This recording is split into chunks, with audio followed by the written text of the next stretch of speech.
ఆంధ్రప్రదేశ్ ప్రజా రాజధాని కలల రాజధాని అమరావతి 10 ఏళ్ల తర్వాత తిరిగి మళ్లీ పురుడు పోసుకుంటోంది. ఆనాడు ప్రధాని చేతుల మీదుగా శంకుస్థాపన చేసుకుంది.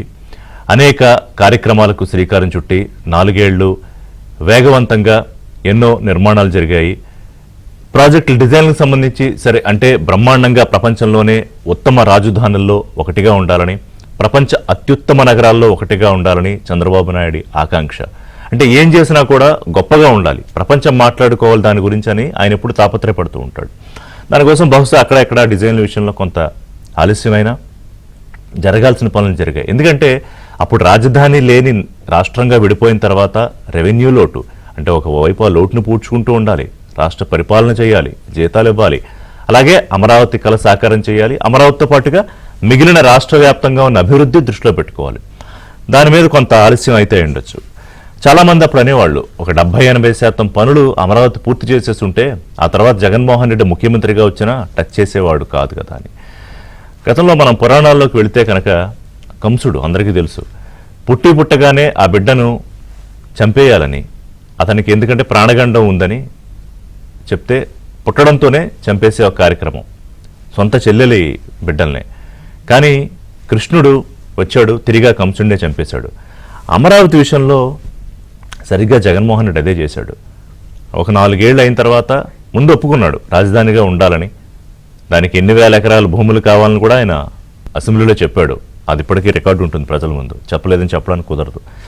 ఎన్నికలకు వెళ్ళేటప్పుడు కూడా అమరావతిని టచ్ చేయమని చెప్పాడు. కానీ ముఖ్యమంత్రి అయిన తర్వాత మాత్రం అమరావతిని ఏ దశ పట్టించారో మనం చూసాం. అంటే దశ అనే దాన్ని 2 రకాలుగా వాడతాం, పాజిటివ్గా నెగిటివ్గా. ఇక్కడ నేను చెప్తుంది నెగిటివ్గా. ఎడారి సరే అనాథ చేసేశారు, తర్వాత దాన్ని ఎడారన్నారు, శ్మశానం అన్నారు, రైతుల త్యాగాలను చాలా దారుణంగా అవమానించారు, కులం అంటగట్టారు, ఎన్నో అపవాదులు, ఎన్నో అవమానాలు. సరే అంటే మంచి మాట్లాడుకునేటప్పుడు చెడు కూడా గుర్తు చేసుకోవాలి. ఇవాళ మళ్ళీ తిరిగి మరి అప్పట్లో పవిత్ర జలాలు లేకపోతే పవిత్రమైన ప్రదేశాలను తీసుకొచ్చిన మట్టి తాలూకా మహత్యము తిరిగి మళ్ళీ అమరావతి 2.0గా మరింత రెట్టించిన ఉత్సాహంతో ప్రజలు కోరుకున్నారు. చంద్రబాబు నాయుడు ఉంటేనే రాష్ట్రం అభివృద్ధి, తమకు కనీసం చెప్పుకోవడానికి బయటకు వెళ్తే ఒక రాజధాని ఉంటుందని. అది గొప్ప రాజధానా లేకపోతే కనీసం చెప్పుకోవడానికి ఒక రాజధాని అని. కానీ ఇక్కడ చంద్రబాబు నాయుడు ఆయన ప్రభుత్వం, కూటమి ప్రభుత్వం ఏం చేసినా గొప్పగా చేయాలి. ఆంధ్రప్రదేశ్ మాది, మా రాజధాని అమరావతి అని ప్రజలు ఎక్కడికెళ్ళినా చెప్పుకోవాలి. ఇది సంకల్పం. మరి ఆనాటి ఆయన సంకల్పం గొప్పతనమో, రైతులు చేసిన త్యాగాలు గొప్పతనమో తిరిగి మళ్ళీ అమరావతి పురుడు పూసుకుంటోంది. దాదాపు 57,000 కోట్లు, అంటే 49,000 కోట్ల అమరావతి పనులు ఇప్పటికే టెండర్లు పిలిచినవి, మరో 8,000 కోట్ల పనులు శంకుస్థాపనలు, ఇవన్నీ కలిపి సుమారుగా ఒక 57,000 కోట్ల పనులకు ప్రధాని మోదీ మధ్యాహ్నం రాబోతున్నారు. ఇవాళంతా పండగ వాతావరణం ఆంధ్రప్రదేశ్ రాష్ట్రంలో. ఎందుకంటే బహుశా ఏ రాజకీయ కారణాలతోనో జగన్మోహన్ రెడ్డికి అమరావతి అంటే నచ్చకపోవచ్చు, కానీ ఆంధ్రప్రదేశ్ ప్రజలు ఎవ్వరికీ కూడా వ్యతిరేకత లేదు అమరావతి విషయం మీద. దాన్ని ఏదో కొన్ని గ్రామాలకు సంబంధించి, కొన్ని కులాలకు సంబంధించి రాజధానిగా చేయాలని ఒక పిచ్చి ప్రయత్నం చేశారు. అది వర్కౌట్ అవ్వలేదు. అందుకే ప్రజలు ఇవాళ ప్రతిపక్ష నేత స్థానం కూడా లేకుండా పాతాళానికి పడేశారు. సరే పెద్ద మనసుతో చంద్రబాబు నాయుడు ప్రభుత్వం, కూటమి ప్రభుత్వం ఆహ్వానించారు. సరే మాజీ ముఖ్యమంత్రి కదా వస్తాడేమో అని. ఆయన నిన్నే హైదరాబాద్ నుంచి బెంగళూరు వెళ్ళిపోయాడు అమరావతి నుంచి. అంటే అక్కడ జరుగుతున్న అభివృద్ధిని ఆకాంక్షించడం పక్కన పెడితే కనీసం చూడలేని పరిస్థితుల్లో జగన్మోహన్ రెడ్డి వెళ్ళిపోయాడు. రైట్, 2015 అక్టోబర్ 22 అంగరంగ వైభవంగా ప్రధాని చేతుల మీదుగా శంకుస్థాపన చేసుకున్న అమరావతి రాజధాని జగన్ ప్రభుత్వం రాగానే ఏమైందో మనం చెప్పుకున్నాం. ఇక అమరావతి పరిరక్షణకు 1631 రోజులు, బహుశా ప్రపంచ చరిత్రలోనే ఎక్కడా ఇటువంటి ఒక ఉద్యమం జరిగే అవకాశం ఉండదు. నాకు తెలిసి జరగలేదు కూడా. అంటే ఎత్తిన జెండా దించకుండా ఎన్ని అవమానాల పాలైనా కూడా ఇవాళ నిలబడ్డారు. ఇవాళ అందుకే వాళ్ళందరి మొహాల్లో ఆనందం కనిపిస్తోంది. వారి కోసం ప్రధాని కూర్చునే గ్యాలరీ ముందే ప్రత్యేకమైన గ్యాలరీలు సిద్ధం చేశారు. కొన్ని ప్రోటోకాల్స్ ఉంటాయి కదా, ముందు గ్యాలరీల మీద వాళ్ళని కూడా వేదికల మీద పెడదాం అనుకున్నారు. కానీ ఎస్పీజీ ఇచ్చిన ప్రోటోకాల్ ప్రకారమే ఎవరైనా చేయాలి ఏ రాష్ట్రంలో అయినా. సో వారు ఒక్క వేదికకి అనుమతి ఇచ్చారు. దాని మీద సుమారు 14-15 మంది ముఖ్యులు మాత్రమే కూర్చుంటున్నారు. ఎదురుగుండా రైతులకు ప్రత్యేక గ్యాలరీలు ఏర్పాటు చేస్తూ ఉన్నారు. సో ఇప్పటికే కూటమి ప్రభుత్వం రాగానే 77,250 కోట్లతో అన్ని పనులకు ఏకకాలంలో చేపట్టేలా ప్రణాళిక రూపొందించడము, టెండర్లు పిలవడం ఇవన్నీ పూర్తయ్యాయి. అంటే ఈసారి ఆలస్యం ఉండదు. వార్ ఫుటింగ్ జోన్ మీద వార్ ఫుటింగ్ ప్రయత్నంతో దాదాపు 3 ఏళ్లలోనే అమరావతి తాలూకా రాజధానికి ఒక 80% పైగా రూపొచ్చేస్తుంది. మరొక ఇంపార్టెంట్ అంశం ఏంటంటే దాదాపు ఇప్పటివరకు 1000 ఎకరాల భూములు ఇచ్చిన రైతులు ఇంకా 40,000 ఎకరాల భూములు మాకు తీసుకోండి అంటున్న రైతులు కూడా ఒకటే కోరుతున్నారు, ముఖ్యమంత్రిని కానీ ప్రధానమంత్రిని కానీ, ఈసారి రాజధానికి చట్టబద్ధత కల్పించాలి. మరే దుష్టశక్తి దీని మీద కన్నేసి రేపొద్దునేమో రాజకీయాలు ఏం జరుగుతుందో తెలియదు కదా, ఎటువంటి దురాలోచన చేయకుండా కల్పించాలి అని చెప్పి కూడా కోరుతున్నారు. దానికి అవకాశం ఏంటి? అలాగే ఇవాళ అమరావతి తిరిగి పునర్నిర్మాణానికి పురుడు పోసుకుంటూ సందర్భంలో ఇటు తెలుగుదేశం పార్టీ నాయకులు కానివ్వండి, రైతులు కానివ్వండి అసలు ఏమనుకుంటున్నారు? 57,000 కోట్ల పనులకు శ్రీకారం చుట్టడానికి, శంకుస్థాపన మహోత్సవంలో పాల్గొనడానికి, అమరావతి మహానగర కలను ఆంధ్రప్రదేశ్ రాజధానిని సాకారం చేయడానికి ప్రధాని మోదీ మరికొద్ది గంటల్లో ఆంధ్రప్రదేశ్కు రానున్నారు. ఖమ్మంపాటి రామ్మోహన్ రావు గారు మాజీ ఎంపీ, తెలుగుదేశం పార్టీ సీనియర్ నాయకులు విజయవాడ నుంచి లైవ్లో అందుబాటులో ఉన్నారు. రామ్మోహన్ రావు గారు నమస్కారం. నమస్కారం అండి. ముందుగా అభినందనలు ఆంధ్రప్రదేశ్ ప్రజలతో పాటుగా మీకు, ఎందుకంటే మీరు ప్రత్యేకంగా చంద్రబాబు నాయుడు వారి తాలూకా ఆశయాల్లో ఎల్లప్పుడూ అడుగుల్లో ఉన్నారు. అలాగే అటు ప్రధాని మోదీకి కూడా సన్నిహితులు. సో ఇవాళ వాళ్ళిద్దరి మేలు కలయికలో ఆంధ్రప్రదేశ్ ప్రజల రాజధాని అంటే నిజంగా ఏమిటి మా రాజధాని అని చెప్పుకునే పరిస్థితి నుంచి మళ్ళీ తిరిగి గర్వంగా ఆంధ్రప్రదేశ్ రాజధాని అమరావతి అని చెప్పుకునే క్షణం మళ్ళీ రాబోతోంది. రామ్మోహన్ రావు గారు ఏం చెప్తారు? అవునండి, ఒకటి ఋషి గారు, మన ఆంధ్రప్రదేశ్ రాష్ట్ర విభజన జరిగిన తర్వాత ఏదైతే కొత్తగా ఏర్పడ్డ రాష్ట్రానికి రాజధాని కావాలి అని అన్నప్పుడు, ఆ రోజు ఎక్కడ ఏమిటి అన్నప్పుడు అసెంబ్లీలో సుదీర్ఘ చర్చ జరిగినప్పుడు ఇదే జగన్మోహన్ రెడ్డి గారు ఆ రోజు తను సమర్థించటం జరిగింది. అలాంటిది అటువంటి వ్యక్తి తర్వాత మాట మార్చి ఏ విధంగా రాష్ట్రం విధ్వంసం సృష్టించి తన చేతిలో అధికారం ఉంది కదా అని 3 రాష్ట్రాలనే ఒక వంకబెట్టి, అంటే అమరావతిలోనే రాజధాని వస్తే చంద్రబాబు నాయుడు గారి పేరే ఉంటుంది అనే దురుద్దేశంతో ఆయన ఒక విధ్వంసాన్ని సృష్టించి, అంటే ఎప్పుడూ కూడా ముఖ్యమంత్రిగా ఉన్న వ్యక్తి పరిపాలన మీద దృష్టి పెట్టి ప్రజల సంక్షేమము అభివృద్ధి చేసుకుంటూ వెళితే ప్రజలతో ఉంటారు. అలా కాకుండా ఇతను అధికారంలో వచ్చిన మొట్టమొదటి రోజు నుంచి కూడా విధ్వంసం సృష్టించడం, ముఖ్యంగా తెలుగుదేశం నాయకుల మీద కేసులు పెట్టి వాళ్ళని ఇబ్బందులు పెట్టడం, ఒక విధమైన సైకో ఏదైతే అన్నామో ఆ విధంగా పరిపాలన చేయటం వల్ల రాష్ట్రం ఇవాళ 20 సంవత్సరాల వెనక్కి వెళ్ళిపోయింది. ఋషి గారు, అంటే రామ్మోహన్ రావు గారు మీరు చెప్పినట్టు సరే, అతనికి ఆయనకి చంద్రబాబు నాయుడు అంటే కోపమో లేకపోతే మరొకటో ఉండకూడదు, ఆయన పేరు ఉండకూడదు అని అనుకోవచ్చు. కానీ రాష్ట్రం తాలూకా బ్రాండ్, తర్వాత రైతుల తాలూకా త్యాగాలు, లేకపోతే రాష్ట్ర అభివృద్ధి, ఉద్యోగ కల్పన, ఇన్ఫ్రాస్ట్రక్చర్, అంటే ఒక నాయకుడు అయి ఉంటే మరి ఇవన్నీ ఉండాలి కదా మనసులో. అతనికి అసలు అటువంటి ఆలోచనే ఉండదండి. ఇప్పుడు వ్యవస్థలన్నీ కుప్పకూల్చేశాడు. ఆయనకి ప్రజా పరిపాలన చేసి ప్రజల మన్ననలు పొందటం అని గాని, అభివృద్ధి అని గాని, భావితరాలు ఏ విధంగా ఉండాలి, ఉద్యోగ సమస్యను ఏ విధంగా తీర్చాలని అసలు ఆ ఆలోచన విధానమే లేదు.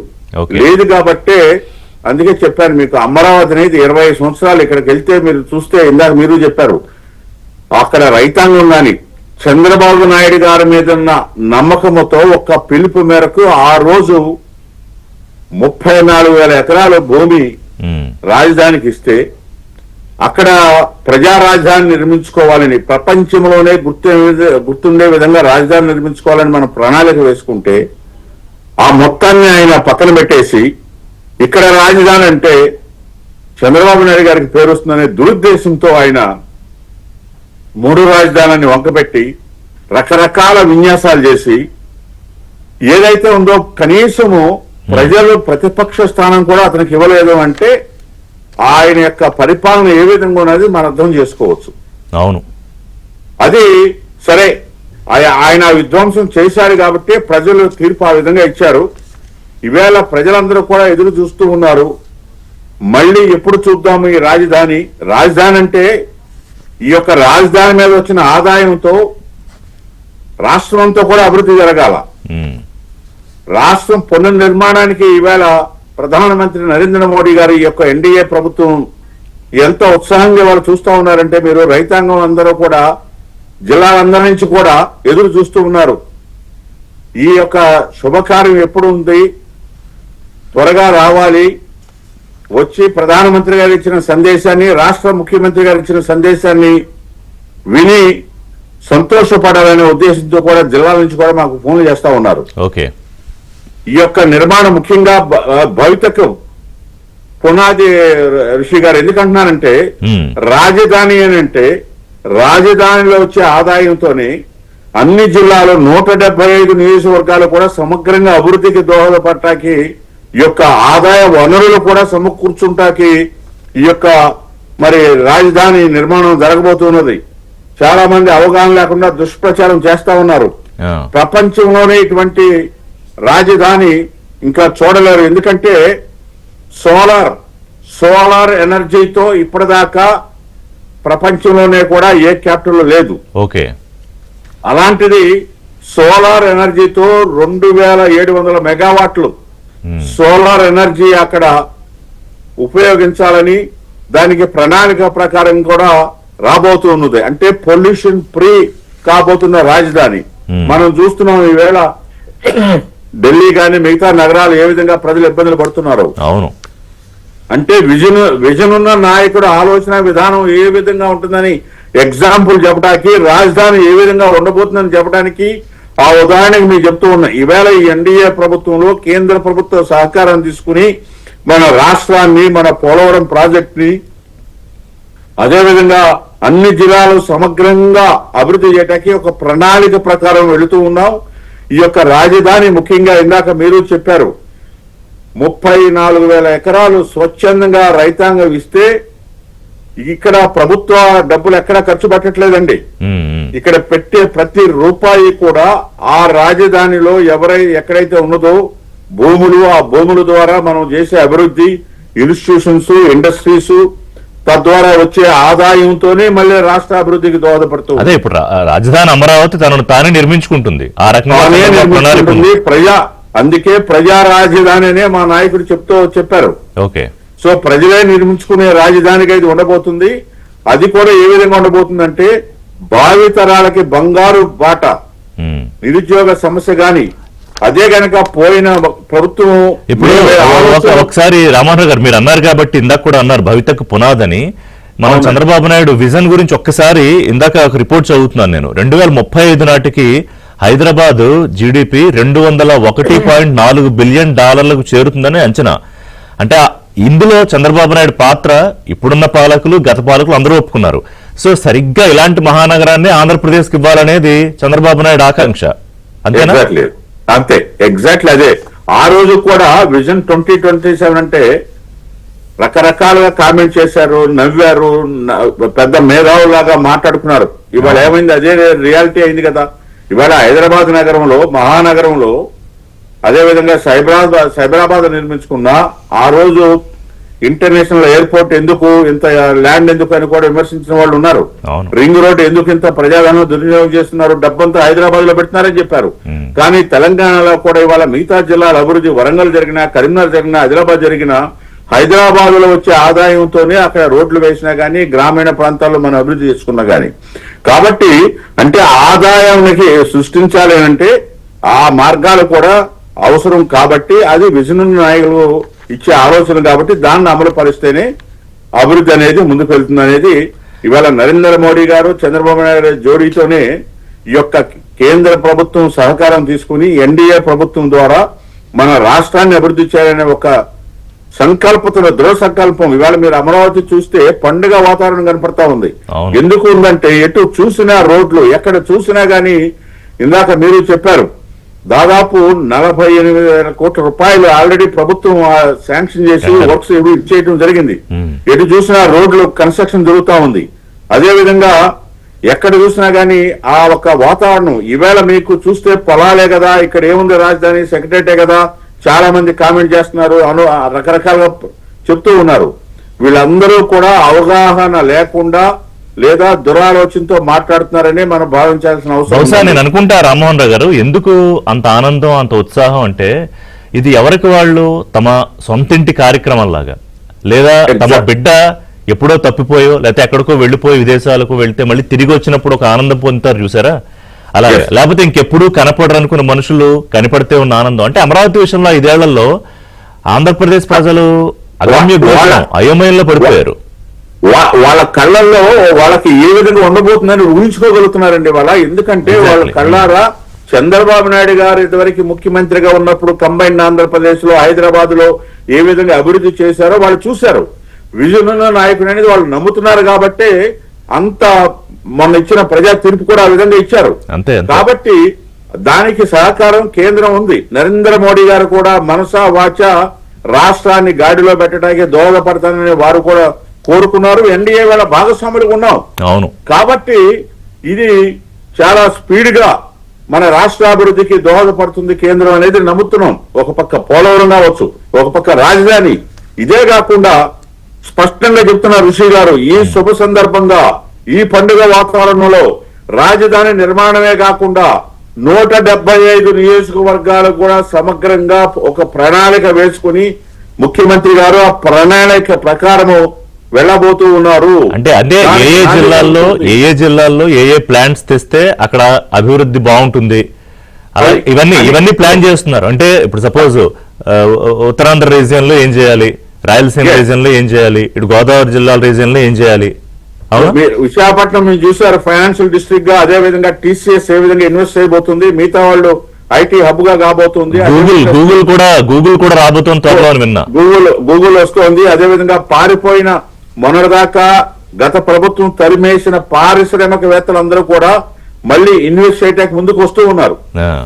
అదే విధంగా అనకాపల్లి అక్కడ స్టీల్ ప్లాంట్ కానివ్వండి, శ్రీకాకుళంలో కానివ్వండి, విజయనగరం కానివ్వండి, అంటే ఏ జిల్లా తీసుకున్నా గానీ ఆ జిల్లాకు ఒక ప్రణాళిక వేసుకుని అక్కడ స్థానికంగా మనకున్న వనరులు ఏమున్నాయి, అక్కడ యువతకు ఏ విధంగా ఆదుకోవాలి, అదే విధంగా రైతాంగాన్ని ఏ విధంగా ఆదుకోవాలి, వాళ్ళ ఆర్థిక పరిస్థితి ఆ జిల్లాలో ఏమి చేస్తే మెరుగుపడుతుంది అని ఒక ప్రణాళిక ప్రకారం ముఖ్యమంత్రి గారు ఆ ప్రణాళిక ఆల్రెడీ వేస్తున్నారండి. సమగ్ర రాష్ట్ర అభివృద్ధి ప్రణాళికలో భాగంగా అమరావతి వీటన్నిటికీ ఒక రీసోర్సెస్ జనరేషన్ లాగా ఉంటుంది. ఎగ్జాక్ట్లీ. ఎందుకు స్పష్టంగా సమగ్రాన్ని చెప్తున్నానంటే ఎంతసేపు కొంతమంది విమర్శకులు అమరావతి అని ఒక దుష్ప్రచారం చేసి అభివృద్ధి అంటే అమరావతినా లేక రకరకాల ప్రలోభాలు పలుకుతూ ఉన్నారు. వాళ్ళందరూ కూడా వాళ్ళందరికీ సమాధానం ఇదే నేను చెప్పేది. మీకు ఒకటి రామ్మోహన్ రావు గారు, మన ప్రజలకి ఆడియన్స్ కి రాష్ట్ర ప్రజలకి అర్థం అవడానికి 2 పాయింట్లు చెప్తా. 2050 నాటికి ప్రపంచవ్యాప్తంగా 10 మందిలో 7 నగరాల్లోనే నివసిస్తారు. పేదరిక నిర్మూలనకు, సమష్టి శ్రేయస్సుకు దోహదం చేసే నగర నిర్మాణాలకు వరల్డ్ బ్యాంక్ $500 కోట్ల పెట్టుబడి పెడుతోంది. అలాగే వికసిత భారత్ లో భాగంగా నగరాలకు ప్రాధాన్యం ఇవ్వాలి నీతి ఆయోగ్ రికమెండ్ చేసింది. అంటే ఇది మనం చంద్రబాబు నాయుడు కళ ప్రజా రాజధాని అనుకుంటున్నాం. అంటే ఈయన కళ వెనకాల ఇదిగో ఇంత రిపోర్ట్ ఉంది. అదేనండి. ఇవన్నీ కూడా ఇప్పుడు మీరు చెప్పిన పాయింట్లు కూడా ప్రజలకు అర్థమవుతుంది. కానీ ఎవరైతే ఉన్నారో ఈ వాళ్ళకి కాదు వాళ్ళు అర్థం చేసుకోవాలనుకోరు. See they don't want to admit the truth, అంతే. ఎగ్జాక్ట్లీ. వాళ్ళ ఎంతసేపు ప్రజలను తప్పుదోవ పట్టించాలి, లేకపోతే ఇదిగో చంద్రబాబు నాయుడు గారి అభివృద్ధి అంటే ఒక రామావతైనా అమరావతైనా ఇట్లా రకరకాలుగా మనం చెప్పేదాన్ని డైల్యూట్ చేయడానికి ప్రయత్నం చేస్తూనే ఉన్నారు. అభివృద్ధి జరగకూడదని వాళ్ళు భావిస్తా ఉన్నారు.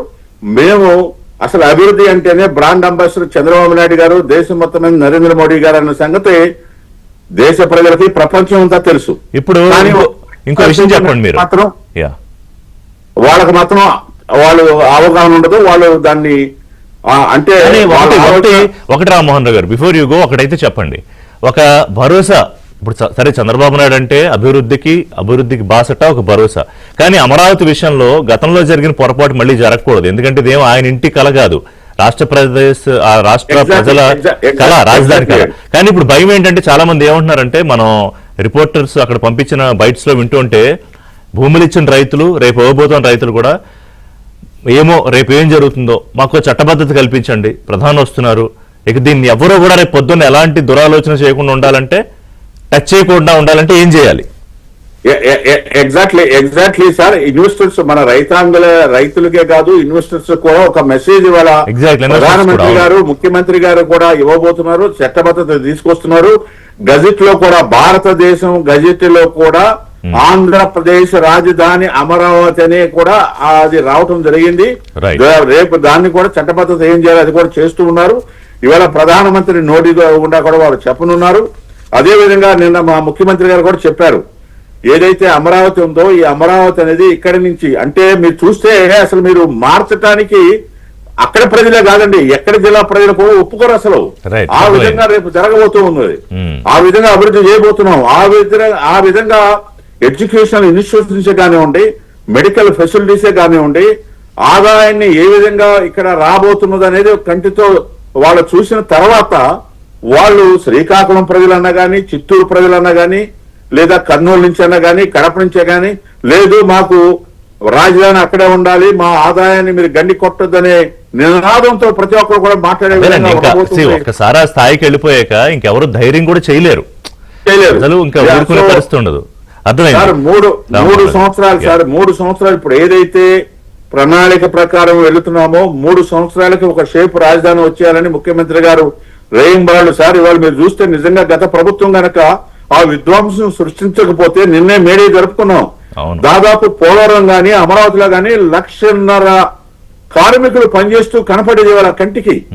కానీ దాని అందరికీ గండి కొట్టారు. కార్మికులకు ఉపాధి లేదు. అంటే దాదాపు 1,50,000 అంటే కుటుంబానికి 4 వేసుకున్నా కూడా అంతమందికి ఆయన తిండి లేకుండా చేశాడు. సో అదే విధంగా నిరుద్యోగ అసలు ఈవేళ ఎంతమంది గ్రామాలలో కానీ లేదా పట్టణంలో కానీ చదువుకున్న వాళ్ళు కానీ, చదువు ఏదైతే మిడిల్ డ్రాప్స్ లో ఉన్న వాళ్ళు కానీ, స్కిల్ డెవలప్మెంట్ చేసుకుని కూడా వాళ్ళ ఉద్యోగం లేకుండా ఎంతో మంది ఉన్నారు. వాళ్ళందరికీ కూడా ఇవాళ ఉపాధి కల్పించడానికి ప్రభుత్వం ఒక ప్రధాని లోకేష్ గారు కూడా ఎక్కడికక్కడ మరి మీరు చూశారు, తనకున్న ఈ యొక్క టెక్నాలజీ అనుబంధంతో కానీ వాళ్ళకున్న గవర్నెన్స్ అనేది ఏ రాష్ట్రంలో ఉందంటే వాట్సాప్ గవర్నెన్స్ అది ఇంప్లిమెంట్ చేయకపోవడం అంటే ఏంటంటే టెక్నాలజీని అనుసంధానం చేసుకుంటూ, యువతకి ఏది కావాలో అది చేసుకుంటూ, రైతులకు ఏది కావాలో వాళ్ళు చూసుకుంటూ, వారి రైతాంగాల్ని ఇటుపక్క యువతకి నిరుద్యోగ సమస్య మీద అన్ని రంగాలు, అదే విధంగా ఎడ్యుకేషన్. ఒకటి రామ్మోహన్ రావు గారు, నేను ఒకటి చెప్తా కాదు, మనం మర్చిపోకుండా ఏంటంటే రామాయణ మహాభారతాలు పురాణాలు మనకి ఎన్ని నేర్పిస్తాయంటే, గొప్ప గొప్ప మహాయజ్ఞాలు జరిగేటప్పుడు వాటిని ఎలా డిస్టర్బ్ చేయాలని రాక్షసులు ఎప్పటికప్పుడు వాళ్ళ ప్రణాళికలు వాళ్ళు వేసుకుంటారు. దాని నుంచి మీరు అలర్ట్ గా ఉండాలంతే. అది కూడా చాలా అవసరం. ఎప్పటికప్పుడు మేము కూడా, ఎందుకంటే ఇంకా అధికార యంత్రాంగంలో గత ప్రభుత్వం చేసిన దుర్మార్గపు ఆలోచనలకు అనుగుణంగా, ఎందుకంటే ఇప్పుడు ప్రతి వ్యక్తి కంటే పని చేయాలంటే బద్ధకం కాదు. రామ్మోహన్ రావు గారు అత్యంత విధేయులు ఇంకా పనిచేస్తున్నారు, మీరు వాళ్ళందరినీ గుర్తించాలి. అది కూడా ఎప్పటికప్పుడు మా నాయకుల దృష్టిలో మేము పెడుతూ ఉన్నామంటే, వారు కూడా అంటే కక్షగట్టి ప్రభుత్వం వెళ్ళదు. ఏ ప్రభుత్వం కూడా ఏది కూడా ప్రభుత్వం చట్టం దాని పని అది చేసుకుపోవాలనే ఉద్దేశంతో మరీ మంచితనం సహనం కూడా పనికిరావు. అందుకేనండి నిన్న మా టెలికాన్ఫరెన్స్ లో కూడా మా నాయకుడు మా కేడర్ అందరికి కూడా చెప్పారు, ఏమని, పరిపాలన మీద మనం మంచి పరిపాలన ఇవ్వాలి, జగన్ మీద వ్యతిరేకత వచ్చిన ఓటు కన్నా కూడా మన ప్రభుత్వం మీద పాజిటివ్ గా ఈ గ్రామంలో అభివృద్ధి జరిగింది, ఈ నియోజకవర్గంలో అభివృద్ధి జరిగిందని మనం పాజిటివ్ ఓట్లు ప్రజల మన్నల్లో పొందే విధంగా మీరు పని చేయండి అని మా శాసనసభ్యులకి. మళ్ళీ చూద్దాం తర్వాత మరి ప్రధానమంత్రి ఏం చెప్తారు ఆ రాష్ట్ర ప్రజలకే ఎదురు చూస్తున్నాం. Thank you very much once again, congratulations for Amaravati. Thank you అండి. మీకు కూడా అందరికీ కూడా శుభాకాంక్షలు తెలియజేస్తూ ఉన్న రాష్ట్ర ప్రజలందరికీ కూడా ఈవేళ ఈ పండుగ వాతావరణంలో పాలు పంచుకుని ఈ యొక్క ఆనందాన్ని పొందుతారని భావిస్తా ఉన్నాను. Thank you Rammohan.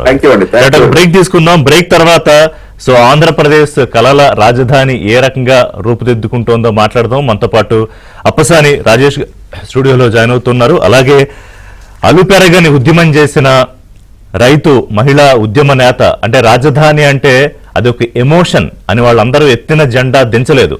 వరలక్ష్మి గారు, అమరావతి రీస్టార్ట్ ఎలా ఉండబోతోంది? ఎందుకంటే అందరూ ఎదురు చూస్తున్న రోజు ఇవాళ రోజు.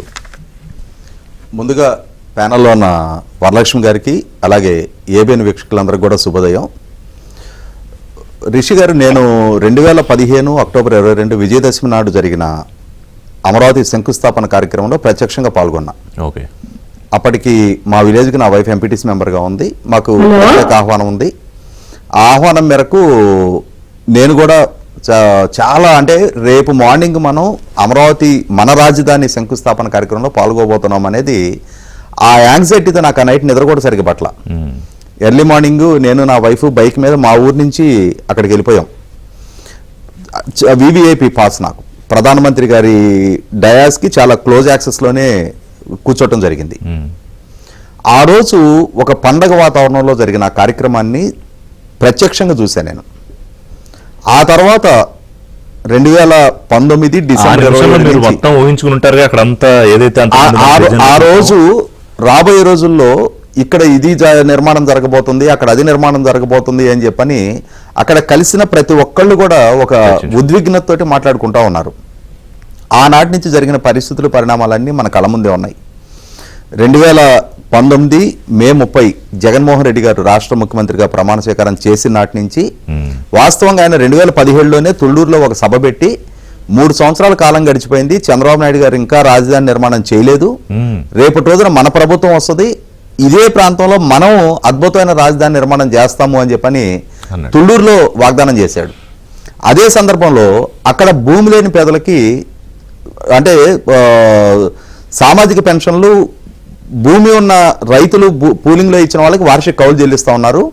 భూమి లేని పేదల కోసం అని చెప్పని 2,500 రూపాయలు సామాజిక పెన్షన్లు పే చేస్తా ఉంటే దాన్ని 5,000 రూపాయలు చేస్తానని చెప్పని వాగ్దానం చేశాడు. అంటే తాను అక్కడ రాజధాని నిర్మాణం అతను గుర్తుందో లేదో కూడా 5,000 రూపాయలు చేస్తానన్నాడు. తర్వాత ఆళ్ళ రామకృష్ణారెడ్డి ఏం చెప్పాడు, వాళ్ళ మేనిఫెస్టో కమిటీ చైర్మన్ గా ఉమ్మారెడ్డి వెంకటేశ్వర గారు ఏం చెప్పారనేది మనకందరికీ తెలిసిన వాస్తవం. అంటే రాజధాని అమరావతిలోనే కొనసాగిస్తున్నాను అని చెప్పని రాష్ట్రానికి వాగ్దానం చేశాడు, ఆ ప్రాంత ప్రజలకు వాగ్దానం చేశాడు, చేసి దాన్ని నిలువున మోసం చేశాడు. అతనికి ఉన్న ఎలివేషన్ ఏంటి, వాళ్ళ శ్రేణులు ఏమని ఇస్తారు ఉంటారు, మాట తప్పడు మడమ తిప్పడు అని చెప్పని చెప్తారు. మాట తప్పాడు, మడమ తిప్పాడు. తిప్పిన తర్వాత గ్రాడ్యువల్గా ఒక మైండ్ గేమ్ బిగిన్ చేశారు. ఒకడొచ్చి శ్మశానం అంటాడు, ఇంకొకటి వచ్చి ఎడారి అంటాడు, ఇంకొకటి వచ్చి కాస్ట్ ఆఫ్ కన్స్ట్రక్షన్ ఎక్కువ అవుతుంది, మాకు మెడ్రాసు ఐఐటి వాళ్ళు నిర్ధారణ చేశారు అంటాడు, ఇంకొకటి వచ్చి ముంపు ప్రాంతం అంటాడు, ఇంకొకటి వచ్చి ఇన్సైడర్ ట్రేడింగ్ జరిగింది అంటాడు. దేనికి స్పష్టమైన సాక్ష్యాధారాలు ఉండవు. బోస్టన్ కన్సల్టెన్సీ గ్రూప్ అంటారు, హై లెవెల్ క్యాబినెట్ కమిటీ అంటారు, వాళ్ళ రిపోర్ట్లు అంటారు. ఇవన్నీ చేసి అంతిమంగా డిసెంబర్ 17వ తారీఖు రోజు ఒక విధ్వంసకర స్టేట్మెంట్ ఇచ్చాడు. అంతిమంగా అతను ఏం సాధించాడు, 2019 డిసెంబర్ 17 అసెంబ్లీ వేదికగా ఒక స్టేట్మెంట్ చేశాడు 3 రాజధానుల ప్రస్తావనతో. అమరావతి అనే 5 అక్షరాలని శాశ్వతంగా చరిత్ర పుటల నుంచి కనుమరుగు చేయాలని చెప్పని అతను ప్రయత్నం చేశాడు. కానీ ప్రకృతి తన ధర్మాన్ని తాను నిర్వర్తిస్తూ అతనికున్న 151లో నుంచి 5ను గుంజేసుకొని 11 మిగిల్చింది. అంటే 5 అక్షరాల అమరావతిని కనుమరుగు చేయాలి అనుకుంటే ప్రజలు రాష్ట్ర వ్యాప్తంగా శ్రీకాకుళం నుంచి అనంతపురం జిల్లా వరకు ఏకోన్ముఖంగా ఇచ్చిన తీర్పు పర్యవసానం అతను 151లో నుంచి 5 కనుమరుగైపోయింది. ఇవాళ 11 స్థాయికి అతను పరిమితం అయ్యాడు. అవి కూడా కనీసం ఇప్పటికైనా అతనిలో పరివర్తన ఉందా? ఈ రోజు మరొక్కసారి పునర్నిర్మాణానికి ప్రధానమంత్రి గారి చేతుల మీదుగా ఒక పండుగ వాతావరణంలో లక్షలాది మంది సమక్షంలో ఇవాళ పనులు ప్రారంభం కాబోతా ఉన్నాయి. ఈ రోజైనా సరే నీ చిత్తశుద్ధిని చాటుకో. ఒకనాడు నేను మాటిచ్చి తప్పిన పర్యవసానం నాకు ఇటువంటి స్థితి ఎదురైంది, నేను ఇప్పటికైనా సరే పరివర్తన చెందుతున్నాను. 20 రోజుల క్రితం, నెల రోజుల క్రితం బొత్స అన్నారు మేము ఆలోచించుకుంటున్నాం ఏదో అని. అంటే ఏమన్నా మార్పు వచ్చిందేమో అని అనుకున్నాం అప్పుడు. అంటే ఇవాళ బొత్సనో ఇంకొకళ్ళు వాళ్ళ ఇష్టారీతిన ఆ రోజు జగన్మోహన్ రెడ్డి గారి ఎజెండా ప్రకారం ఆ స్టేట్మెంట్లు ఇచ్చింది అదే బొత్సనే. ఆ రోజు మున్సిపల్ అడ్మినిస్ట్రేషన్ ముందు ఆయన అన్నాడా, ఫస్ట్ ఆయన మున్సిపల్ అడ్మినిస్ట్రేషన్ మినిస్టర్. ఆ రోజు సింగపూర్ కన్సార్షియం వాళ్ళని స్టార్ట్అప్ ఏరియా కాంట్రాక్ట్ రద్దు చేయించింది ఆయనే. వాస్తవంగా 1600 ఎకరాల్లో 1690 ఎకరాల్లో ఆ ప్రాజెక్టు కనుక రూపుదిద్దుకొని ఉన్నట్టయితే ఇవాళ ఫైనాన్షియల్ డిస్ట్రిక్ట్ లాంటి ఇంకొక యాంబియన్స్ అక్కడ సెట్ అయి ఉండేది. లక్షలాది మందికి ఉపాధి కల్పన ఇప్పటికే దొక్కుతా ఉండేది. అటువంటి వాటిల్లో భాగస్వాములైన బొత్స లాంటి నాకు అర్థం కాదు రాజేష్ గారు. చంద్రబాబు నాయుడు అంటే కోపం ఉండొచ్చు, కానీ రాష్ట్ర ప్రజలు ఏం చేశారండి? రాష్ట్ర బ్రాండ్ ఏమైపోయిందండి? అసలు 5 రోజులు రాజధాని లేని రాష్ట్రం కదా. ఇప్పుడు మీరు బయటికి వెళ్తే, నేను చాలా సందర్భాల్లో కోల్కతా, బెంగళూరు ఏవో వెళ్ళా డెలిగేషన్స్కి. ఇప్పుడు క్యాపిటల్ ఋషి గారు అమరావతినా వైజాగ్ అంటే మీరు నమ్మరు, నాకు ఏం చెప్పాలో ఆన్సర్ పాల్పోయేది కాదు. అంటే రాష్ట్ర ప్రజలు ఏం పాపం చేశారు? అంటే ఇక్కడ ఒకటి ఉంది రిషి గారు, పార్లమెంటు వేదికగా విభజన చట్టం ద్వారా రాజధాని నిర్ణయం జరిగింది. అసెంబ్లీలో ఏకగ్రీవ తీర్మానం, అసెంబ్లీలో ఏకగ్రీవ తీర్మానంలో ఈ జగన్మోహన్ రెడ్డి కూడా పార్ట్ అండ్ పార్సెల్. అవును. అటువంటి ఏకగ్రీవ నిర్మాణం ద్వారా రూపుదిద్దుకున్న అమరావతిని 2022 మార్చి 3వ తారీఖు గౌరవ హైకోర్టు ఒక స్పష్టమైన తీర్పుతో అమరావతి మాత్రమే ఏకైక రాజధాని అని చెప్పి ఒక తీర్పు ఇవ్వడం జరిగింది. దాని మీద ఇతను సుప్రీంకోర్టుకి అప్రోచ్ అయినా సుప్రీంకోర్టు కూడా ఆ హైకోర్టు తీర్పు మీద స్టే ఇవ్వాల. కాబట్టి ఇప్పటికీ శాసనసభ తీర్మానం ప్రకారం, హైకోర్టు తీర్పు ప్రకారం అమరావతి మాత్రమే ఏకైక రాజధాని అనేది స్పష్టత ఎప్పుడో వచ్చేసింది. కాకుండా ఏంటంటే ఎప్పటికప్పుడు లెజిస్లేషన్ చేసే అధికారం నీకు లేదు అని చెప్పని హైకోర్టు తీర్పు ఇచ్చినా కూడా మేము వైజాగ్ వెళ్తున్నాం, అక్కడికి వెళ్తున్నాం, ఇక్కడికి వెళ్తున్నాం అని చెప్పని ప్రజలను మభ్య పెట్టే ప్రయత్నం చేశారు. ఏదో ఒక వ్యవస్థ మీద గౌరవం ఉండాలి కదా. ఏ వ్యవస్థ మీద అతనికి గౌరవం లేదు.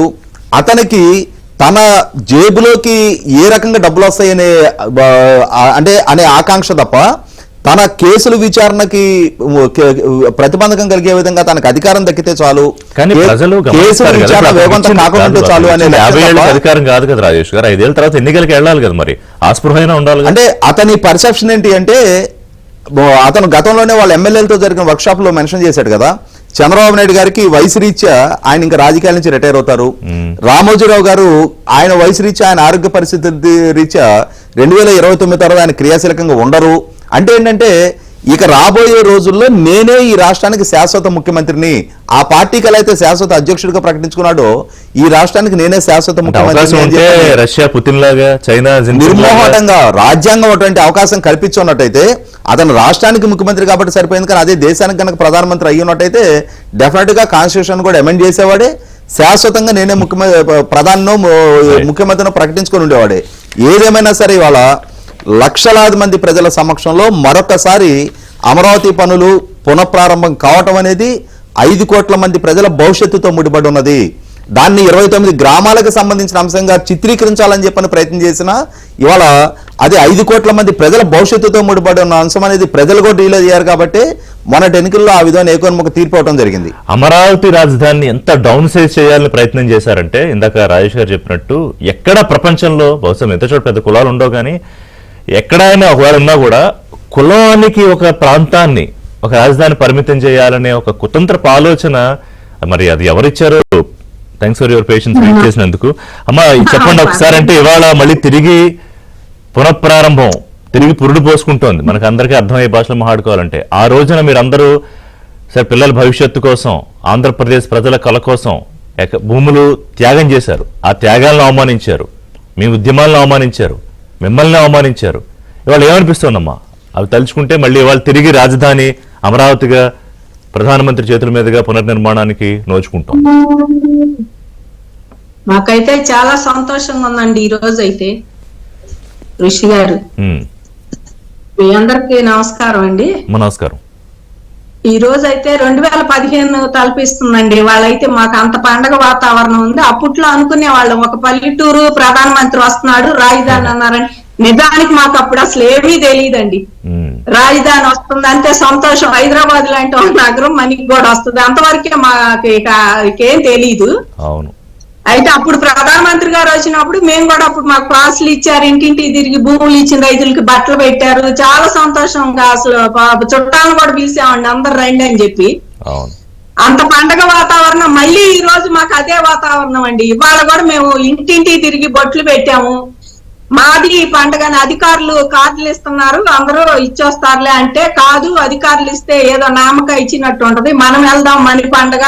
మళ్ళీ సంతోషం, మోడీ గారు వస్తున్నారు, మన రాజధానికి మళ్ళీ పునఃప్రారంభం అంటున్నారని చెప్పేసి మేము కూడా ఇంటింటి తిరిగి బొట్లు పెట్టి ఇది మా చుట్టా మనది అని చెప్పి అందరినీ పిలిచి ఆహ్వానించి చుట్టుపక్కల మన చుట్టాలకు కూడా చెప్పేసి తొందరగా రండి కూర్చొని అక్కడికి అని చెప్పి ఇవన్నీ చేసామండి. సంతోషంగా ఉందండి. ఇవాళ జగన్ గారికి కూడా ఆహ్వానం పంపినట్టున్నారు. ఆయన ఫస్ట్ శంకుస్థాపన అప్పుడే ఆహ్వానం రాలేదు ఆయనకి ఇప్పుడే వస్తారండి ఆయన. ఆయన అప్పుడే బెంగళూరుకి వెళ్ళిపోయాడు. ఆయనకి అసలు నాయకుడు అన్నాడు, ఓటమి గెలుపు సహజం అని భరించాలి కదండి. ఆయన ఏనాడు నాయకుడిగా ఫైట్ చేశాడండి? ఆయన ఏమన్నా అప్పుడు శంకుస్థాపన అప్పుడు ఓడిపోయాను, మళ్ళీ నేను వీళ్ళ మీద ఫైట్ చేసి మళ్ళీ గెలుద్దాము, నేను మంచి చేసి ప్రతిపక్షంగా బాగున్నావు అని చెప్పి నువ్వేమో శంకుస్థాపనకు వచ్చావా? అక్కడ కూడా నువ్వు వెళ్ళిపోయావు, ఆ రోజే రాలేదు. నీకు అసలు అమరావతి అంటేనే ఇష్టం లేదు. ఏనాడు ఫస్ట్ లోనే అర్థం కాలేదండి జనానికి. ఆయనకు అప్పుడే ఇష్టం లేదు. ఇక్కడ చెప్పాడు కానీ అసెంబ్లీలో ఇష్టమే 30,000 ఎకరాలని చెప్పేసి తీసుకున్నాడు. ఇల్లు ఒకటి కట్టాడు. జనాన్ని అందరినీ 2వ ఎలక్షన్ లో మోసం చేసి రైతులనండి మీకు 150 గజాలు ఎక్కువ ఇస్తాను, ఫ్లాట్లు వద్దన్న వాళ్ళకి మీ పొలాలు మీకు ఇస్తానని చెప్పేసి అటు పొలాలకి చెప్పి మా నాయకుడు ఎక్కడే ఇల్లు కట్టాడు, ఎక్కడే ఉంటాడు, మీ అందరూ ఓట్లు వేయండి అని చెప్పేసి ఆ మంత్రులు, మాజీ మంత్రులు, ఎమ్మెల్యేలు చెప్పి ఆడయి మగయన్ని ఇక్కడ రైతులను మోసం చేసి ఈ అమరావతి ఇక్కడ తాడికొండ నియోజకవర్గం కూడా మీ వశం చేసుకున్నారు. ఏది మీరు చేసింది ఏమన్నా చేశారా అండి? మమ్మల్ని 1631 రోజు నువ్వు ఎన్నాళ్ళు అయితే ఉండవు ఒక ముఖ్యమంత్రి కుర్చీలో, అన్నాళ్ళు ఈ రైతులను కూడా కూర్చోబెట్టావు. నీకు ఎదురుగా కూర్చోండి, మీరు వెళ్ళడానికి లేదు, మీరు వెళ్ళకూడదు, కూర్చోండి అని చెప్పాం. మా దగ్గర కానీ ఇన్ని రోజులు ఒక్కసారి కూడా మీ చుట్టుపక్కల మీకేదో పరదాలు కూడా అడ్డుకట్టేవారు కదా అటువైపు వెళ్తుంటాయి. అదేనండి పోయిన ఆయన ముఖ్యమంత్రి గారు, ఇప్పుడు ఉన్న ప్రజెంట్ ముఖ్యమంత్రి గారికి Z+ కేటగిరీ పెట్టారు ఎప్పుడు, ఈయనకేమో NET+ కేటగిరీ అండి. అది ఒకటి పెట్టుకున్నాడు ఈ సొంతగా. NET+ కేటగిరీ పెట్టుకొని చక్కగా పట్టుకొని ఆ రాళ్ళు వేయకుండా జనం ఈయనకేదో వేసినట్టు. నిజంగా అండి నిరసనే, మేము అంత ఉద్యమం కూడా అనమండి మేము చేసింది నిరసనే. ఓన్లీ శిబిరాల్లో కూర్చొని మీరు ఎవరు బలకరించపోయినా, ఒక అధికారి గాని, ఒక మంత్రి గాని, ఒక ఎమ్మెల్యే గాని మా దగ్గరికి రాపోయినా ఈ 1631 రోజులు మేము గడిపించామండి. ఇవాళ జగన్మోహన్ రెడ్డి అనే వాడికి అర్థమవుతుందో లేదో కానీ ఆయనకి ఆంధ్రప్రదేశ్ ఏది అభివృద్ధి చేయడండి. ఆయన అసలు జనానికి కూడా ఈ పాటికి అర్థమయ్యే ఉంటది. ఎందుకంటే అమరావతిని అభివృద్ధి చేయమంటే ఇక్కడే అంతా జరిగిపోతుంది. హైదరాబాద్ లాగా మనం అసలు మళ్ళీ అయిపోతాము. అందుకని చెప్పి నేను చేయదలుచుకోలేదు, 3 రాజధానులు తెచ్చాను కాన్సెప్ట్ అని చెప్పాడు. మరి సుప్రీంకోర్టుకి వెళ్ళాక కర్నూలు రాజధాని వద్దులే, ఈ 2 శాసన రాజధాని, పరిపాలనా రాజధాని చూడండి అక్కడ అబద్ధాలు ఆడాడు. అది అయిపోయింది. మరి పోలవరం ఎందుకు చేయలేదండి? రాజశేఖర్ రెడ్డి గారు పోలవరం అసలు ఆయనదే ప్రతిపాదన ఫస్ట్ లో స్టార్టింగ్ అప్పుడు. అని మరి నువ్వు తర్వాత ఈయన భుజాలకు ఎత్తుకొని చంద్రబాబు గారు చేద్దాము మనకని చేస్తే అది నువ్వెందుకు చేయలేవు? మరి ఆయన ఏది చేయడండి. ఆంధ్రప్రదేశ్ అమరావతి చేయడు. ముఖ్యమంత్రి ఎందుకు మరి అదే కదా. ఇప్పుడు ఇంకా నాకు చిన్నపిల్లలు కనుక చాక్లెట్ల కోసం ఏడ్చినట్టుగా నా ప్రతిపక్ష హోదా అయింది అని ఎవరిని తిడతాడండి? నీ ప్రజలే లేదు ప్రతిపక్ష హోదా అయితే నువ్వు స్పీకర్ని ఏమంటావు? హైకోర్టుకి ఎలా వెళ్తావు నువ్వు ప్రతిపక్ష హోదా మీద? జగన్మోహన్ రెడ్డి అనేవాడు ఏది చేయడం. కనీసం రాయలసీమ బిడ్డగా నదులు అనుసంధానం చేస్తే వాటర్కి వచ్చింది వాళ్ళందరికీ నీళ్లు. నువ్వు అది చేయకపోయావు, ఏది కూడా చేయడానికి దోసుకోవటం, ఆయన కేసులు ఉంటే చూసుకోవటం. నేను ఇంతమంది మీకు జరిగిన అవమానాలు లేకపోతే వీటన్నింటినీ ప్రజలు ఆంధ్రప్రదేశ్ లో ఉన్న మహిళలు కూడా ఓన్ చేసుకున్నారు, అందుకే ఆ తీర్పు ఇచ్చారు. ఇవాళ ఏం కోరుకుంటున్నారమ్మా? ఇవాళ ప్రధానమంత్రి వస్తున్నారు, ఏం చెప్తారు ఏబిఎన్ లో చర్చ సందర్భంగా? మేమైతే ప్రధానమంత్రి గారికి అదే ఇందాక చెప్పారు కదండి, ఇంకోసారి ఎవరు వచ్చినా సరే అమరావతి అనేది దాని వెనక చూడటానికి కూడా అమరావతి ఆంధ్రప్రదేశ్ రాజధాని అంతే. దాని మీద మళ్ళీ కోర్టులకి వెళ్ళి మమ్మల్ని వాళ్ళు తిరగటం ఇలాంటివన్నీ చేయకుండా. ఈ చిత్రం ఏంటంటేనండి, ఆ ప్రభుత్వం కోర్టులకి వేసిన జనం డబ్బే, మేము వెళ్ళాలి ఆ కోర్టులకి. మనం వెళ్ళి 51 కేసులు వేసాడండి హైకోర్టులో మా మీద. అవి కాదంటే సుప్రీంకోర్టుకు పోవటం, అక్కడ 2 మొట్టికాయలు ఎత్తే మళ్ళీ వచ్చి ఇక్కడ పడటం, ఇంకో నోటీస్ తయారు చేసుకొని మళ్ళీ కోర్టులకు వెళ్తాం. ఈ రకంగా చేసి ఇంత చేసి ఇప్పుడు కూడా ప్రజెంట్ ఇంకా 3 రాజధానులు అంటే ఆలోచిస్తాం. 3 రాజధానులు కానీ సిగ్గు లేదండి వీళ్ళకి. మొన్న మీ 3 రాజధానులను ఎజెండా పెడితేనే 11 వచ్చినాయి. ఒకే రాజధాని అమరావతిని పెట్టిన వాళ్ళకి 165 వచ్చినాయి కూటమి ప్రభుత్వానికి, 164. ఇంకా మేము ఇంకా 3 రాజధానుల ప్రతిపాదన ఆలోచిస్తామంటే కింద పడ్డా పై చేయి అనాలని చెప్పేసి బయటకు వస్తే అసలు ఆ బట్టలు అప్పు తీసుకొడతా బయటకు వచ్చి అదే అండి వీళ్ళు వాదిచ్చేది. కనీసం ఇప్పుడున్న 11 నియోజకవర్గాల్లో కూడా మీరు వచ్చి అసెంబ్లీలో ఫైట్ చేయండి, వచ్చి మీ నియోజకవర్గాలకు ఏం కావాలో అడగండి. Right. అది లేదు ఇది లేదు, సాటుగా వచ్చి సంతకాలు పెట్టుకొని పోవటం, మెదలకొండ వెళ్ళి ఇళ్లలో కూర్చోవటం, ఎవరైనా అదేలేండి, ఆ మాత్రం ఓట్లేసిన ప్రజల మీద కూడా గౌరవం లేదని అర్థం చేసుకోవాలంతే. బాగా మాట్లాడారు. ఏదండి అసలు లేదు, వాళ్ళకి ఏది లేదండి, గౌరవం లేదు, ఏమి లేదు. జగన్మోహన్ రెడ్డి గారు అనే వాళ్ళు అసలు అన్నిటికీ అన్ఫిట్ అండి. ఆయన రాయలసీమ బిడ్డగా అక్కడ ఏం చేయలేదు. కొన్ని మీరు ఆ రాజకీయాలు కూడా ఉండొద్దని చెప్పేలా ఉన్నారు జగన్మోహన్ రెడ్డిని. పార్టీ వద్దు, రాజకీయాలు వద్దు అంటారా? చెయ్యాలండి. మా ఉద్దేశం అయితే ఆయన రాజకీయ సమాధి అయితే బాగుంటది అనుకుంటున్నాం. రాజకీయంగా ప్రజలు తెలుస్తారు. అన్నిట్లో అన్ఫిట్ అండి. ఏది టైం అయిపోయింది. వరలక్ష్మి గారు బాగా మాట్లాడారు. మళ్ళీ ఒకసారి మనం అమరావతి మీద చర్చలో మళ్ళీ ఒకసారి పూర్తిగా మాట్లాడదాం. నాకు 30 సెకండ్స్ రాజేష్ గారు ఈ చట్ట పద్ధతి గురించి ఒక్కసారి క్లారిటీ ఇవ్వండి. ఇప్పుడు వాస్తవంగా భారత రాజ్యాంగాన్ని ఆమోదించుకుని అమల్లోకి తీసుకొచ్చిన తర్వాత ఎదురైన పరిస్థితుల పరిణామాల నేపథ్యంలో చాలాసార్లు రాజ్యాంగ సవరణలు చేసుకున్నారు. అలాగే ఇవాళ కూడా ఒక ప్రత్యేక పరిస్థితి జగన్మోహన్ రెడ్డి వల్ల సృష్టించబడిన నేపథ్యంలో గతంలో చాలా రాష్ట్రాల విభజన జరిగినాయి, చాలా రాజధానులు ఏర్పాటు జరిగినా కూడా ఎక్కడ ఇటువంటి పరిస్థితి ఉత్పన్నం కాలా. కానీ ఈ అనుభవం దృష్ట్యా భవిష్యత్తులో ఏ రాష్ట్రానికి ఇటువంటి పరిస్థితి మరొక ప్రభుత్వం ఇటువంటి ప్రయత్నం చేయకుండా పార్లమెంటు వేదికగా రాజ్యాంగ సవరణ చేసి చట్టరూపమైన భద్రత కల్పించడం అనేది 100% ఆహ్వానించదగ్గది. అటువంటి చొరవ కనుక పార్లమెంటు వైపు నుంచి జరగడానికి ప్రధానమంత్రి గారు ఈ రోజు అష్యూర్ చేస్తే అమరావతికి శాశ్వతంగా పట్టిన గ్రహణం వీడిపోద్దండి. భవిష్యత్తులో ఇంకొకరికి కూడా ఇటువంటి దుస్సాహసానికి ఒడిగట్టని ఒక చట్టపరమైన అండ దక్కినట్టు అవుద్ది. ఆ విధంగా చేయాలని చెప్పని